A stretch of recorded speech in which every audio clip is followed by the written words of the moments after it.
Okay, so here's something I found on the Wolfram blog, or I saw it based on a tweet from Stephen Wolfram, and it's somebody named Vitaly Kaurov, maybe, from Wolfram Research. And he's showing how you can use Mathematica, actually, to track the coronavirus spread if the data is available online. So this is actually really neat. So he makes a map of Florida by county, and we're gonna actually run his program. But you can see what he does is he imports the data directly from the Florida government's website. What they're publishing about the spread of the virus.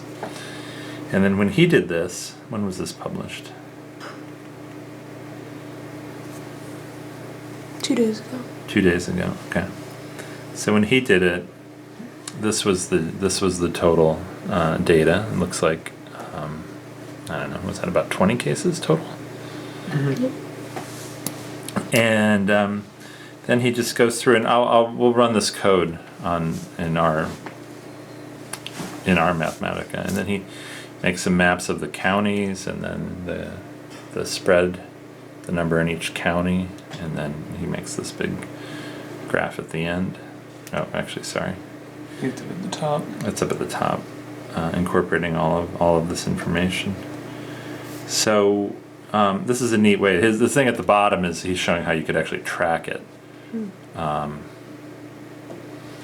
But the neat thing is we'll be able to see just over the course of 2 days. It may have even changed since I ran it last night. We'll see how many more cases there are. Like here in this county has 11. I think that's Broward County. Let's see in his. This might be. Oh, that might be old data there. Okay, well we'll see in our map what we find, and so I have it here. So let's just start again. You can see already that ours, when I practiced this last night to make sure it would work, it has way more than he had. Mm-hmm. So let's import the data, and then let's see what we get here. There's a lot more. There's even more than just last night. So there must have been an upload. And we see what county has the most. Broward, 20. Yeah. Can you point to where that is? I just don't. Oh yeah, there. Okay, thanks.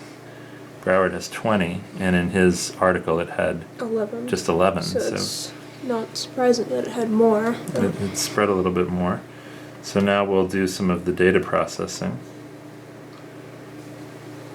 and make sure. Now we'll make a map. So this is just the map of Florida? That's just the map of Florida right now.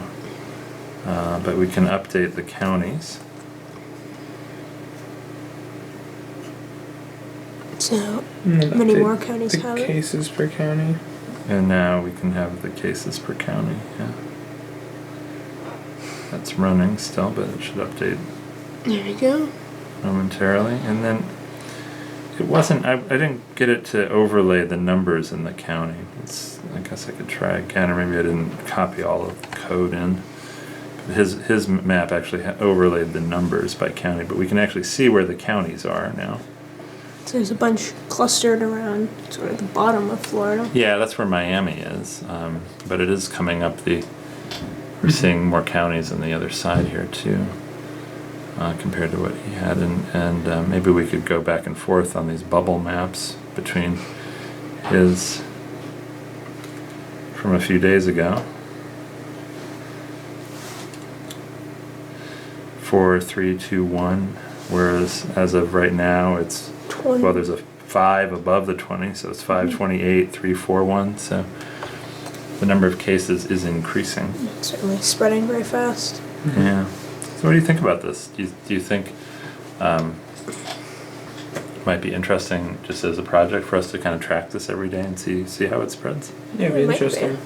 Yeah, well, we can definitely leave this up and around. What other things do you think would be interesting to try to study? Well, you could see how many people, like, the average person who has it infects, like, running a simulation for that. Yeah, that would you would have to do by simulation, but that's a very important question also. How that's one of the critical elements to studying how a disease spreads, is knowing how many people on average somebody infects. What do you think might be some other critical ideas? Track the recovery rate, like who gets sick and then gets better. Yeah, I don't know if we'll be able to do that from public data, but yeah, the authorities definitely need to track that. What do you think might be hard about tracking that? Well, for the coronavirus, it hits people differently. Like the symptoms are worse for older people and people with like respiratory issues. Like you could have it recover and not even know you had it. That's right. So it's sometimes hard to know who has it, because with any disease, if you get it and it's just mild, you might not even know you had it. So, anything else? Any other last things we could do? But I just wanted to show you that it's actually really interesting that you can pull the data down and look at it yourself, and you can see they're telling you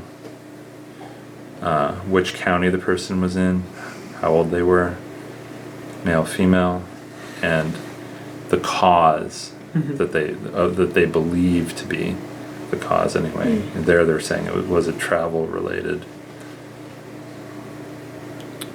So that's what the yes no in that column is. Okay. What do you think is, why do they think, you think they're saying whether it was travel related or not? Well, you could be coming from an area which had a high number of cases. Yeah, so if you got it when you were outside the United States or just traveling, that's one thing. And what happens if you weren't? You could You got it from someone who was. So what would that indicate? But there's more people who have it that we're not aware of. Yeah. It also indicates how the disease is spreading. Like they're not getting it from traveling; they're getting it from being in their local community. Cool. Yeah. All right. Good job, guys. This is it's interesting to see how you don't just have to sit passively. You can actually look at the data as it's happening. Yeah.